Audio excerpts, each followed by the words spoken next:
Buenos días, amigos de Agenda Económica. Gracias por estar una vez más en su programa La Costumbre. Los domingos a las 10 de la mañana es una costumbre ya para ustedes y para nosotros compartir esta hora de economía, de análisis económico nacionales e internacionales. Luis Manuel Piantini, Jairon Severino y un servidor siempre están dispuestos a hacer uno de los mejores programas que para ustedes sea placentero. Hoy tendremos a nuestro amigo, el destacado economista, joven aún, Miguel Collado Di Franco, para que nos acompañe en esta hora. Luis Manuel se integrará más adelante, tiene unos problemitas técnicos. Eso pasa en esta nueva tecnología de hacer programa, que es por Zoom, para mantener las políticas del gobierno y controlar el virus. Buenos días, Miguel. Buenos días, ¿cómo estás, Ezequiel? Un placer estar aquí contigo de nuevo. Hacía mucho que no teníamos el programa, pero ya está. Sí, me hacía falta venir a compartir con ustedes por aquí. Sí. Mira, Miguel, yo voy a entrar a un tema que para ti debe ser muy cómodo porque ustedes en CRES han sido todavía la única institución que ha hecho verdaderos recomendaciones, verdaderos aportes. De hecho, tienen proyectos. Y lo hemos hablado muchas veces en el programa, pero tenemos que hablar de nuevo por eso, porque el Banco Central recientemente sacó un informe de lo que son los niveles de deuda en la República Dominicana en este momento. Estamos hablando de un 68% del Producto Interno Bruto para cierre de año. Para el año 2021 pasará del 70, llegará a 73 y cuidado si 76. Vamos a seguir endeudándonos, tenemos todavía problema fiscal. Yo entendía que nosotros debimos tener problema fiscal resuelto de hace más de 4 años. De hecho, ustedes tienen un proyecto del año 2015. Danos luz de tu proyecto y conceptualmente de lo que va a pasar, de lo que creemos todavía en el 2021 no va a haber ningún cambio fiscal en la República Dominicana. Sí, mira, Ezequiel, en realidad nuestro estimado, la forma como nosotros calculamos la deuda como porcentaje del Producto Interno Bruto, ya nos da que estamos sobre el 70%. Nosotros a nuestro cálculo no le quitamos la deuda intergubernamental, que es una deuda que en realidad entre el Banco Central y el gobierno central, pero no vino a reducir los pasivos del Banco Central. En realidad, metodológicamente nosotros no hacemos, como se dice comúnmente, netearla y ya nos da sobre el 70% en realidad. Con el último dato publicado tanto por Crédito Público como por en los datos del mismo Banco Central. Ahora, o sea que para el cierre de año los cálculos de ustedes ya pasa del 70%, ya llega al 70%. Sí, es correcto.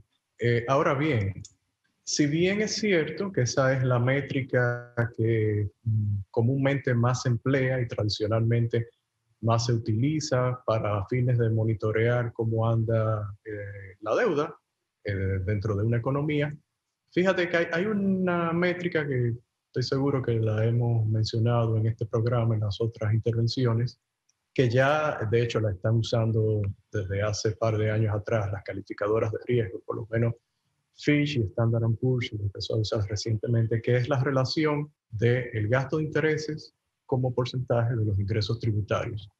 ¿Y por qué vemos esta medida, esta relación? Porque en realidad te indica mejor cuánto es el peso que está teniendo la deuda sobre las finanzas públicas, cuánto tú tienes que desembolsar para pago de intereses a partir de tus ingresos tributarios como gobierno. Y esa relación que para el año 2019 cerró cercano al 24%, ya para este año 2020, de cumplirse el presupuesto, como está con la revisión última que se le hizo, estamos hablando de una relación por encima del 30%. Esto quiere decir que de cada 100 pesos que se recaudan, entre 30 y 31 van destinados al gasto de intereses de la deuda pública. Para el año pasado la relación sería similar, de acuerdo a los datos del presupuesto elaborado para el año que viene. Si bien hay que decir lo positivo, precisamente ese presupuesto para 2021 incluye una reducción sustancial del gasto y contempla, en consecuencia, un presupuesto que necesitaría, porque el déficit sería menor, una cantidad inferior de endeudamiento público al que tuvimos en este 2020. Sin embargo, el panorama es que sigue, como bien decías, sigue incrementándose la deuda y esa relación que te mencionaba es preocupante. Dentro de lo positivo también cabe señalar la reciente, vamos a decir, negociación que hizo el gobierno, el Ministerio de Hacienda, de hacer una emisión de bonos con vencimiento en el año 2032 para reducir compromisos de bonos de 2021, 2024 y 2025 que fueron recomprados. Eso es positivo. Sin embargo, lo que hace falta en República Dominicana es lo que tú decías en la introducción, algo que nosotros venimos proponiendo desde hace tiempo, son una reforma estructural integral de las finanzas públicas, que tendría dos componentes. Antes de hablar de eso, te voy a interrumpir, Sí, Miguel. no. Antes de hablar de eso, Sí, sí. tú mencionaste que el presupuesto del año 2021 presenta reducción de gastos, pero yo no lo vi así. Yo no lo vi así. Tú puedes detallarme o más o menos detallarme o cuáles son puntualmente dónde se ve reducción de gastos. Sí, sí, Yo sí. sí No, sé, no, yo sí global. sé que con la nueva negociación de la deuda manda a necesitar 500 millones de dólares menos para pagar, que estaban contemplados y ya no lo va a tener. El compromiso de los 500 millones de dólares para abonar a deuda, servicio a la deuda. Pero en reducción de gastos no vi una reducción. Para el año 2020, este que estamos transitando, el presupuesto complementario último contempla gastos de 1.029.000.000.000. Estamos hablando de una reducción el año próximo, pasaríamos a 891.000.000.000. O sea que estamos hablando de una reducción de unos ciento y tantos millones entre 100 mil uno y y pico. otro. Sí. Sí, o sea que sí hay una reducción del gasto y un aumento en el ingreso que se prevé por la recuperación de la economía, que pasaría de 610.000.000.000 a 746.000. Eso llevaría el déficit de 418.000.000.000 a 145.000 en el año próximo. Sí, la hay. Los detalles en realidad, bueno, eso tomaría un poquito más de tiempo irse a cada una de las instituciones, pero en términos globales, ahora es el compromiso que ha hecho el gobierno al presentar este presupuesto, que ya bueno, está aprobado para el año próximo. Lo importante es que él se cumpla, pero más importante para nosotros aún es de contar con las reformas en el sentido de que las finanzas públicas hacia futuro puedan ya estar encaminadas en una senda de recuperación, una senda de sostenibilidad, que como bien decías es algo que se debió haber hecho hace tiempo en República Dominicana y que una situación como esta nos encontrara en una posición fiscal mejor. Y para eso, por ejemplo, estaría un elemento importantísimo y que traería sería muy bien recibido por la comunidad internacional de los tenedores de nuestros bonos, las mismas calificadoras de riesgo que nos estarán revisando de nuevo dentro de unos meses. Y es una ley de responsabilidad fiscal tiene muchos elementos, pero yo quiero destacar tres. Primero, y está tal cual las hemos concebido, que está en un proyecto de ley en el Congreso desde el año 2013. Esta ley A fue 3. elaborada, sí, fue elaborada junto con la Fundación Institucionalidad de Justicia, FINJUS, y fue introducida en octubre del 2013 por 5 diputados de diferentes partidos, incluyendo bueno, los 3 mayoritarios. Y los componentes que te decía son 3. Primero, reglas fiscales, que se conozca, o sea, reglas de gasto de déficit y de endeudamiento público. Y esto ya como una guía para las mismas autoridades, pero también de conocimiento de la sociedad civil y poder reconocer cuándo se estaría cumpliendo con una forma responsable. O sea, para Sí, que la gente, para que los televidentes entiendan, explícale bien las reglas fiscales de gasto. O sea, es que no pueden pasarse, o sea, que no tienen excederse de un autoridad, crecimiento, sí, de un no tienen crecimiento. autorización para hacerlo porque ellos quieran. No, correcto. O sea, una vez se establece una regla fiscal, que esto no es algo que nos hemos inventado Nuevo. acá. Hay más de 80 países en el mundo que tienen algún tipo de regla fiscal.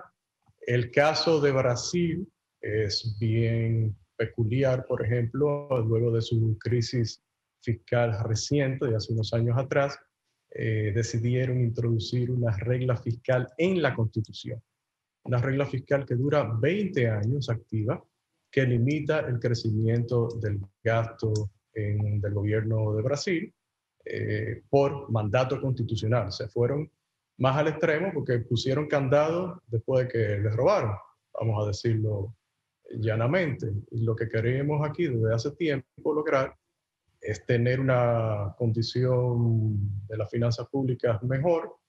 Y bueno, ese es un elemento que ayudaría Estamos a las hablando del reglas gasto fiscales corriente, estamos hablando del gasto corriente o del gasto social, Miguel. del gasto total. Del gasto Del gasto total. total. No hacemos distinción entre uno y otro, porque lo que se busca es ¿cuál es el problema que queremos solucionar? Que no tengamos los déficits fiscales que hemos experimentado en República Dominicana desde el principio, bueno, prácticamente desde el año 2000, con la única excepción del año 2007. Después, todos los otros años hemos tenido déficits fiscales que ya se han vuelto estructurales, se han ido permaneciendo más o menos en los mismos niveles si lo medimos como porcentaje del Producto Interno Bruto, y lo que se quiere es evitar que sigamos esa senda y que se le busque una reducción al nivel de endeudamiento. Pero yo te hago una pregunta conceptual, Sí, sí, basado en eso mismo, va quedando en esa parte que estamos hablando de las reglas fiscales, en la que mencionamos gastos, déficit y deuda.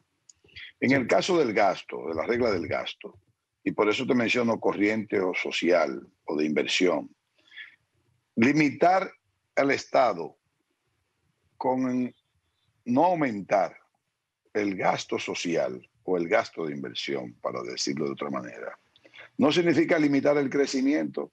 Limitar el crecimiento no significa No, limitar, para nada, entonces, para nada. no, No, porque explícame. un país no crece a partir del gasto. Si creciera a partir del gasto, No, bueno, sería todo artificial y sería el mundo lo más bello de todos los mundos. Vamos a endeudarnos y seguir gastando. Y bueno, si fuese así, pero precisamente lo que queremos es evitar el endeudamiento, y en realidad cómo se generan los ingresos que pagan los gastos es generando riqueza, teniendo procesos productivos, inversiones productivas que generen ingresos, valor agregado, bienes y servicios que la gente valora, que compra. Lo otro es simple y llanamente estímulos artificiales que en el corto plazo, en una situación, pueden tener, como la que estamos viviendo en este año, pueden tener alguna validez, definitivamente, pero eso no es sostenible. Entonces, en el mundo nos hemos acostumbrado, no solamente aquí, lamentablemente es una tendencia, eh, por lo menos desde el año 2008, empezó propiciada por los bancos centrales, especialmente el Banco Central de Estados Unidos, la Reserva Federal, con tasas bajas, y bueno, los países decidieron aprovechar esas condiciones y empezar a tomar más crédito. Y desde el año 2008, desde la crisis pasada, pues los gobiernos se han acostumbrado a endeudarse, endeudarse, endeudarse. Y bueno, el mundo está en unos niveles históricos nunca previstos. Y eso en algún momento, eh, bueno, se pasará factura a los países que se han acostumbrado a esto. Y yo te digo todo esto y voy a sí, sí, insistir un poco, porque por lo menos entonces el que estructura este proyecto así, entendiendo que manteniendo reglas fiscales y en ella los gastos, por lo menos mantiene una especie como de equilibrio entre el monto del gasto corriente y el monto del gasto social. Porque en este país precisamente el gasto corriente es muy grande con relación Es al muy gasto alto. social. Se Bueno, es que mantendría, ujú. se El busca un gasto social equilibrio. está, el gasto social, eh, llamado gasto social, está dentro del gasto corriente, en el sentido, por ejemplo, fíjate en las transferencias que se han estado otorgando, que se han incrementado en este año, a través de, eh, bueno, por ejemplo, comer es primero. Eso es parte del mismo gasto social. Eso es, así, es un asistencialismo. Yo cuando hablo ya, entonces, ahora te voy a hablar mejor del gasto. Digo, construcciones públicas. Ahí es que yo me quiero Bueno, llevar. inversión, Yo correcto, quiero ir más al inversión. gasto de inversión que al gasto social. Por eso Bueno, mencioné, para decirlo ahí yo te mejor. diría, Ezequiel, que sí, se ha reducido, pero también algo positivo que hay que destacar de estas nuevas autoridades es por lo menos el énfasis que han demostrado que quieren eh, que tengan las alianzas público-privadas. Eso es una oportunidad excelente de que los privados asuman el riesgo de inversiones de diferentes tipos de infraestructura, aportando su propio capital. Y es una forma como los países aprovechan el capital, no solamente en este caso del gobierno que tendría que endeudarse y que lo pagamos los contribuyentes, sino de otra forma que no es con deuda. Eso es positivo. Y podría hacerse un rebalance o rebalancearse el gasto corriente y el gasto de capital que todavía tengan que asumir o tenga que asumir el gobierno. Esa sería mi respuesta. Vamos a hacer una pausa y continuamos con la exposición tuya sobre el proyecto que data del 2013, porque es bueno Oh, ahora es muy de momento hablar de esto, porque yo, insisto, hemos tenido la comparecencia tuya en el programa y siempre casi hablamos mucho de fiscalidad por la necesidad que tiene República Dominicana de resolver el problema fiscal a partir de que no podemos seguir sosteniendo esta crisis solamente basado en medidas monetarias. Creo que es bueno, si es la única solución momentánea, que Dios, que Dios nos ampare. Vamos a la pausa vamos y a hablar de volvemos otras rápido. reformas. Sí.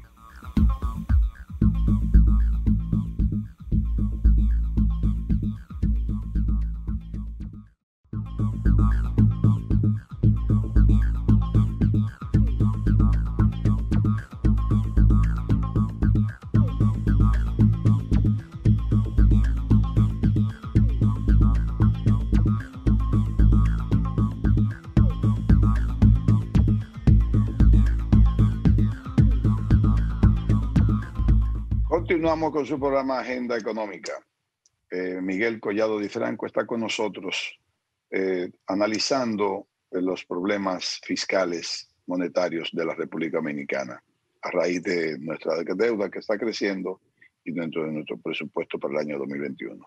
Sí, bueno, como te decía, podríamos seguir hablando de la ley de responsabilidad fiscal. Hablamos en el segmento anterior con relación al Las reglas principal fiscales. componente. Correcto, gracias. Las reglas fiscales. Ahora, hay otro elemento importantísimo que contiene por lo menos este proyecto de ley, que es un fondo de estabilidad fiscal. ¿Qué es eso? Es tener un fondo soberano que sería como una especie de colchón, un ahorro que provendría de ingresos extraordinarios, de venta de activos del Estado, dinero proveniente de superávit fiscales, dinero, una parte, nosotros proponemos por lo menos el 80% de los ingresos mineros, porque esto es un activo de la nación que se está explotando. Sin embargo, los ingresos se están empleando preponderantemente en gasto corriente. Entonces, estás teniendo un activo que lo ideal sería o gastarlo en inversión o reducir pasivos. En este caso, se pondrían en este fondo. Una de las finalidades del fondo es precisamente contribuir a la reducción del stock de pasivos, es decir, de la deuda pública, pero también sería, como decía, un colchón en caso de que tuviésemos una eventualidad. La más probable pensaría uno que sería una catástrofe de índole natural, alguna tormenta, un huracán, que es lo que más golpea a República Dominicana por encontrarse en la situación geográfica que está dentro del Caribe. Entonces, ese sería otro elemento importante. Quiero señalar que estas reglas fiscales, algunos la piensan únicamente como si fuese una camisa de fuerza. Tiene sus bondades, pero se fijan mucho en que están estas limitaciones y qué pasaría si precisamente viene una eventualidad en el corto plazo. ¿Qué se hace? Bueno, la ley contiene una cláusula que permite, en casos como estos, donde es previsible que van a reducirse los ingresos fiscales, poder abandonar las reglas de forma ordenada, de forma normada, por 3 años. Es decir, se establece, debido a una reducción, por ejemplo, como la que estamos viviendo, de la actividad económica y por ende de los ingresos, pues se abandonan las reglas, pero de una forma tal, una forma ordenada, que el Ejecutivo debe presentar al Congreso, que es el ente fiscalizador, cada cierto tiempo, cómo va evolucionando hacia la normalidad, pero al principio debe presentarle un programa de cómo llegará a poder retomar el curso que llevaba antes la economía. Es una forma de flexibilizar, pero de forma ordenada, normada, y que sea el Congreso como ente fiscalizador, que también dentro de la ley se propone su fortalecimiento, el fortalecimiento de esta función, tanto de la Cámara como del Senado, quien estaría monitoreando cómo van las finanzas públicas, y obviamente esos documentos son públicos y toda la sociedad tendría Miguel, la vista tú tienes puesta en que, ellos. Miguel, tú tienes Sí. que dispensarme porque yo te interrumpo de vez en cuando. No, no, no. Por Eh, favor. sí, mira, cuando tú hablas de Fondo de Estabilidad Fiscal, yo te haría Sí, la sí. pregunta ahí. ¿Y tú crees que un país que va a cerrar el año próximo fácilmente con un 76% de relación deuda-PIB, tú crees que necesitaría tener Fondo de Estabilidad Fiscal? ¿Dónde estaría ese fondo? ¿Se manejaría vía reserva monetaria o se invertiría al mismo tiempo? Porque para yo tener un fondo de estabilidad fiscal, yo mejor reduzco la deuda que me está cobrando intereses. Como te digo, el fondo tiene varias funciones y las dos principales serían reducir los pasivos, como decía, la deuda, Ya, y tener ese colchón. O sea, ok. al principio tú puedes ir empleando parte del fondo con esa finalidad, porque sí, definitivamente ahora mismo es importantísimo hacerlo. Y bueno, como te decía, eh, tienes algún ingreso extraordinario, tienes los ingresos mineros, vamos a ir destinando una parte de eso a los pasivos. Pero quiero dejar en la mente de todos los que nos están escuchando que esto no es una legislación aislada. Además de que presentamos, desde el CREA hemos venido proponiendo por reformas estructurales en República Dominicana, por un conjunto. Hay otro componente importantísimo de esta reforma fiscal integral, que sería una reforma al Código Tributario de República Dominicana. Una reforma que permitiría, primero, generar un clima de negocio en República Dominicana que favorezca la creación de más emprendimientos, de la generación de riqueza por medio precisamente de mayores emprendimientos que creen trabajos productivos y aumenten el empleo. Es decir, crear una legislación que no penalice tanto a los contribuyentes, pero que también permita eliminar o reducir el incentivo que existe tan alto a la ilusión, a la evasión, a la informalidad que ha venido introduciéndose cada vez o agravándose cada vez que se hacen modificaciones al código tributario. Estos parchos que se le han ido poniendo, que lo han distorsionado, creando nuevos impuestos, nuevas figuras impositivas, aumentando los existentes.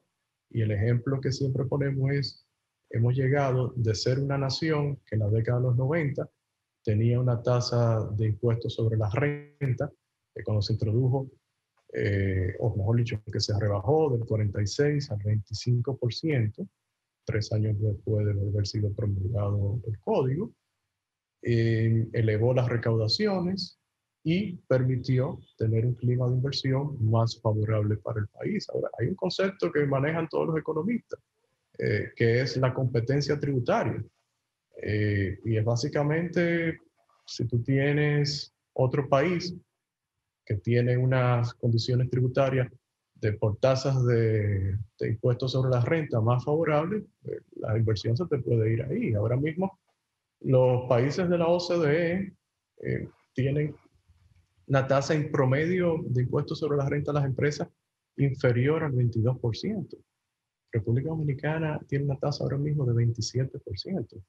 ¿Cómo es posible nosotros competir, atraer inversión de aquí con una tasa tan alta? Además que A través de zona franca.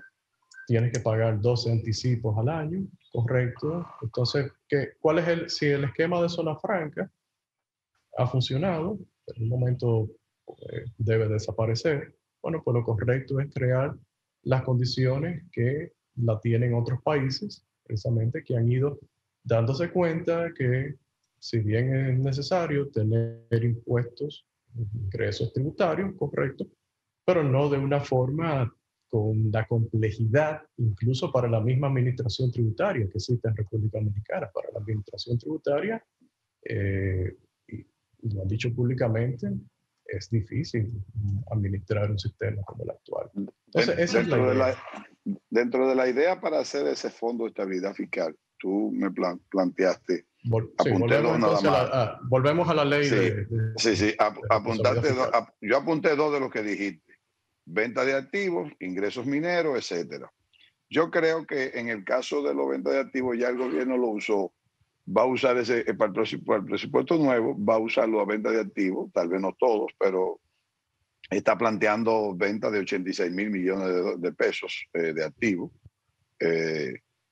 Yo diría, y ahí te digo, habría que buscar otros, aparte de los ingresos mineros, otros más. Y ahí te aprovecho. Superávit fiscales, perdona que te interrumpa, y cualquier otro ingreso extraordinario. Está bien. No, habrá mucho. Y ahí me quedo en la venta de activos. Sí. ¿Cuáles activos tú crees que debe vender el Estado en un momento determinado? Por ejemplo, para el año que viene, está planteado en el presupuesto vender activos por 86 mil millones de pesos aproximadamente. ¿Cuáles activos deberían venderse? Porque muchos dicen, ¿para qué vamos a vender acciones de empresas que están siendo rentables para el Estado? ¿Cuáles son los activos que hay que vender? ¿Cuáles activos tiene el gobierno que no le están dando ninguna rentabilidad y que pueden ser atractivos para el sector privado? Bueno, hay activos que han dado rentabilidad, pero ¿cómo se ha usado ese dinero? Bueno, eso es otra cosa. No, esa es la principal, yo diría. Si la propuesta en tiempos normales habría sido, vamos a venderlos, vamos a ponerlos en este fondo. Sin la existencia de esta ley, debieron haberse usado de una manera similar, o para reducir pasivos, o bueno, tal vez para algunas inversiones públicas, luego de una evaluación correcta de su rentabilidad, en términos de un análisis socioeconómico de un valor, que tuvieran un valor positivo. Ahora, yo te diría, llegamos a una condición en que se necesitarán para el año que viene estos ingresos para poder completar los ingresos fiscales para reducir el déficit como se desea. Está bien, Miguel, pero si yo tengo empresas que me están dejando beneficios, como Estado, yo lo único que tengo que hacer es poner esos beneficios, proyectarlo en el presupuesto próximo y que entre por tesorería. Pero venderlo entonces significa que estoy vendiendo un bien que me está dejando dinero. Yo vendería el bien que no me esté dejando y que pueda ser atractivo para la inversión privada. Mira, yo te diría que una manera de recapitalizar esas empresas y que sean aún más productivas, en realidad, porque yo no le veo la finalidad a un Estado siendo socio de empresas si ya lo es a través de los impuestos.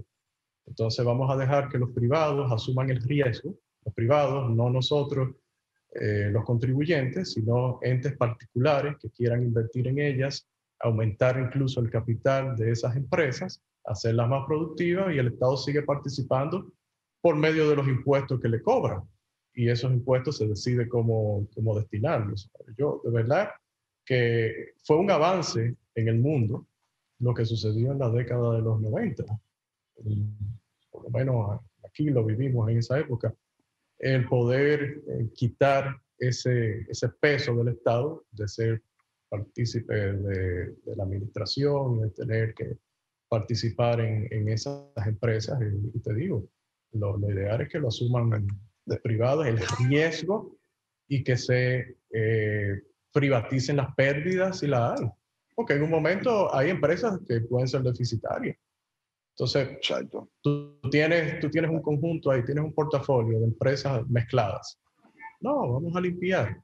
Vamos a dejar que sean entes privados que asuman el riesgo y que aporten con su capital. Si la empresa le va bien, bueno, pues se le cobran los impuestos. Si la empresa pierde, aporta su capital y el Estado no tiene que poner dinero de nosotros, los contribuyentes, que es usualmente por medio del endeudamiento Te voy a público. hacer una pregunta que tiene que ver con competencia tributaria, no sin antes decirte que a mí personalmente, como economista y como ciudadano, a mí me gusta la idea de que el Estado siempre sea socio del sector privado en materia de generación eléctrica.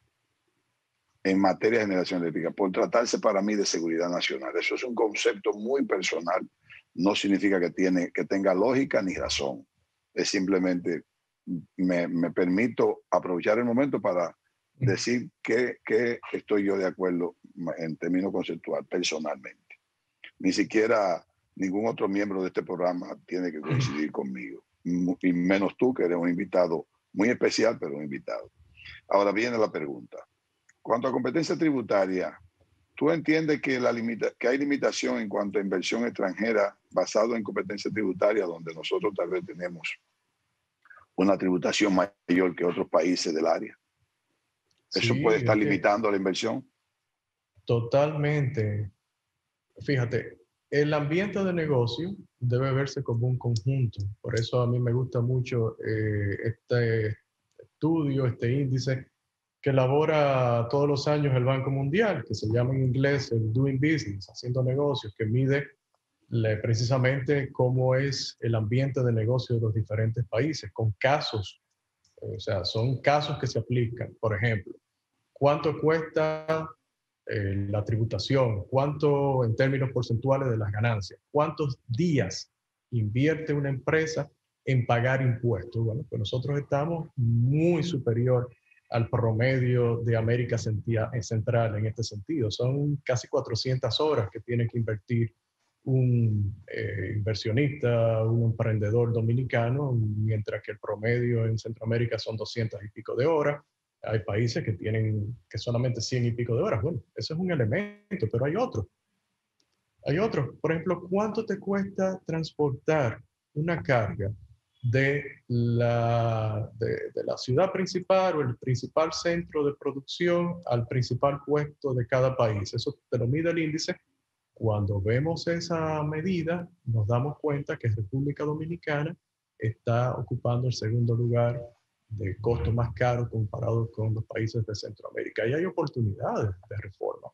Entonces, sí, el tema de la tributación es importantísimo y nos preocupa, y es objetivamente, ya te ponía el caso primero de cuánto pagas en impuestos, que es muy alto, pero también cuántas horas debes de dedicarle, que pudieras estarlas dedicando a qué, hacer lo que la empresa hace bien, y es buscar la manera de crear bienes y servicios que sean atractivos para los consumidores y generar valor y poder contratar a más personal, poderle pagar mejores ingresos.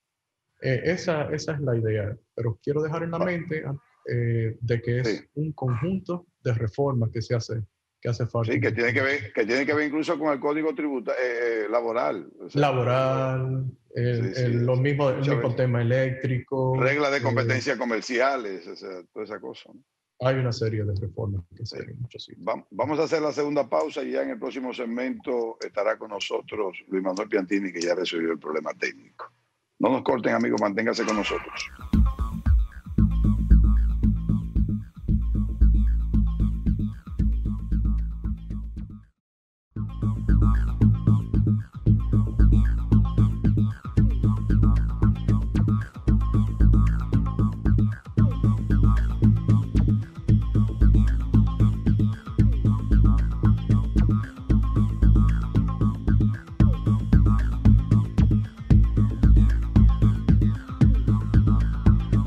Continuamos con Agenda Económica. Miguel Collado Di Franco está con nosotros y ya se reintegró Luis Manuel Piantini Múnich. Luis Manuel, bienvenido al programa, tu programa. Bueno, bien, muchísimas gracias, Ezequiel y Miguel y pueblo dominicano. Excúsenme la tardanza por problemas técnicos. Estaba escuchando, llegué antes de que se terminara el otro set, lo que ustedes señalaban con relación a la parte de la reforma y a la parte del doing business. Fíjate, cuando tú vas a ver cuáles son las áreas, porque te habla de que el país es el que recibe más recursos en términos de inversión extranjera directa en todo el área del Caribe y de Centroamérica. Ahora, cuando tú vas a ver a qué sectores estos recursos van, tú vas a ver que es a los sectores más liberales en el sentido más liberados de la burocracia estatal y de la carga fiscal. Van a zona franca, van al turismo. El 80%.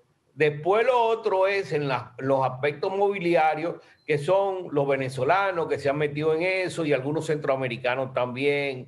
Pero básicamente te miden la construcción, pero es en inversiones turísticas de hoteles en la ciudad. Eso te dice a ti. Aquí nadie se va a meter a hacer una industria, a menos que no sea un monopolio que capture un mercado y sepa que tiene renta segura. A menos que se hagan las reformas. Sí, pero es lo que te digo, es el nivel de los impuestos. Entonces yo estaba viendo en estos días que salió, no sé si fue en el Hoy, un economista, no recuerdo el nombre, que hablaba de la necesidad de una reforma y de que se aumentaran las tasas.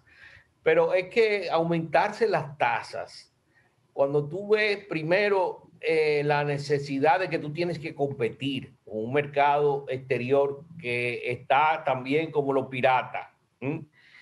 Segundo, que tú tienes a una población sumamente escéptica con relación a lo que tú señalabas cuando se estaba hablando de la venta de los activos. Ok, me está generando ese activo, ¿por qué lo voy a vender? Y el FOMPER, ¿qué hacía con el dinero? ¿O es una repartidera para los políticos? Además, la debilidad institucional es tan grande en este país que no te asegura que de un periodo gubernamental a otro no te van a cambiar las reglas otra vez. O sea, tiene que haber aquí ahora un periodo, ¿no?, de compromiso del Estado, de mostrar a la población de que está usando los recursos bien y de que no se lo están llevando, para uno tener un tipo de sentimiento más proclive a aceptar aumento de tasa. Y tampoco creo que aumento de tasas, porque las tasas en este país son sumamente altas. Cuando tú ves el IVA, el IVA es uno de los impuestos más altos que hay en toda América Latina. Es el tercer país con el IVA más alto. más alto, el impuesto sobre la renta, los pasajes aquí. Nosotros somos una isla y para salir afuera tenemos que pagar la mitad del pasaje en impuestos. La comunicación. Ve a ver la comunicación, las telecomunicaciones, el nivel de impuestos que tienen. Aquí 30%. todo impuesto, el robo, el cigarrillo, todo. Aquí no hay nada que no pague. Aquí no hay nada que no pague y el nivel impositivo es altísimo. Entonces, ¿a dónde más es que van a poner impuestos? Precisamente lo que tú dices es lo que te dictaría la lógica si quieres crear un ambiente de negocio. Como bien decías, podemos atraer inversión extranjera directa y perdón ahí que señale que Panamá atrae más inversión extranjera directa que República Dominicana en la región. Ahora, bien, tienes toda la razón del mundo en que lo que queremos es no solo inversión extranjera directa, sino que también el capital, aumente el ahorro. Algo contraproducente es que se esté grabando el ahorro en República Dominicana, por ejemplo. Que se esté grabando, haya doble tributación pagas las ganancias, tributan, pero también los dividendos tributan. Y una serie de distorsiones, las transferencias electrónicas, los cheques están grabados. Miguel, yo estoy de acuerdo con grabar los ahorros. El impuesto Tobin, que no se está aplicando en otros países porque se oponen, aquí se está aplicando de hace tiempo. Eso de la transferencia en la parte financiera, ese es el impuesto Tobin. Y además, te voy a decir, salió recientemente, que lo leí, no me recuerdo dónde, pero hay tantas cosas que salen en el internet, que Francia había eliminado el impuesto a los patrimonios. No, bueno, algo que sucede en República Dominicana totalmente distorsionador es que los impuestos que tenemos no son al patrimonio, son a los activos. O sea que si tú como individuo te endeudas, tienes un activo, pero tienes una deuda y estás pagando sobre el activo, no sobre el patrimonio neto. Sí, esa sería la diferencia entre el activo y el pasivo. Eso nosotros proponemos reformarlo, solamente grabar el patrimonio y eliminar una serie de impuestos relacionados con los activos. Mira, Miguel, yo estoy de acuerdo con grabar el ahorro. La tenencia y la transferencia de bienes muebles e inmuebles. Sí, yo estoy de acuerdo en grabar el ahorro, los intereses de los ahorros. Es que ¿de dónde sale la inversión? La inversión sale del ahorro. Entonces, lo que hay en un país con tan poco capital como el nuestro, que necesitamos inversión foránea para avanzar, para poder crear riqueza, no hacemos nada penalizando. Eso es un lujo que se dan los países ricos, ya después que han alcanzado un nivel de riqueza tal que no les duele tanto introducir nuevos impuestos. Pero nosotros somos un país pobre, que necesitamos capital. Entonces, si la inversión viene del ahorro, no penalicemos el ahorro. Esa es nuestra forma de verlo. Pero sí, además, te voy a decir, si el diferencial entre tasa de interés activa y pasiva también es tan amplio, porque lo que te demuestra ahí que hay un mercado oligopólico, porque si hubiera un mercado competitivo, ese diferencial entre tasas fuera mucho más reducido. Pero aquí es prácticamente de un 8 y de un 7, 8 y hasta el 9 puntos porcentual, lo que se queda el banco entre tasa pasiva y tasa activa. Entonces, si adicionalmente a eso, tú a la tasa pasiva le pones un impuesto, no hay motivación. Mira, es bueno tocar ese tema en el sentido de que eso es algo que ha sucedido, este año se ha agravado precisamente por las políticas monetarias que se ha implementado con esto de la pandemia. Y ahí es importante señalar un punto relacionado con lo último que comentabas, y es que ahora mismo las tasas están muy bajas y ya en términos reales son negativas, con una inflación superior al 5%, unas tasas pasivas promediando 3 y algo.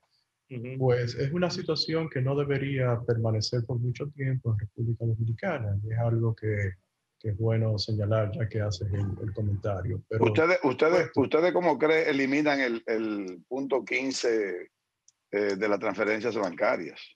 Sí, en nuestra propuesta que la elaboramos en este caso junto con don Francisco Canaguate, un experto tributario de República Dominicana, quien tuvo un protagonismo muy positivo en la reforma del año 92, sí, proponemos correctamente la eliminación de ese impuesto. No vemos la necesidad Tú, de Miguel, ese distorsión.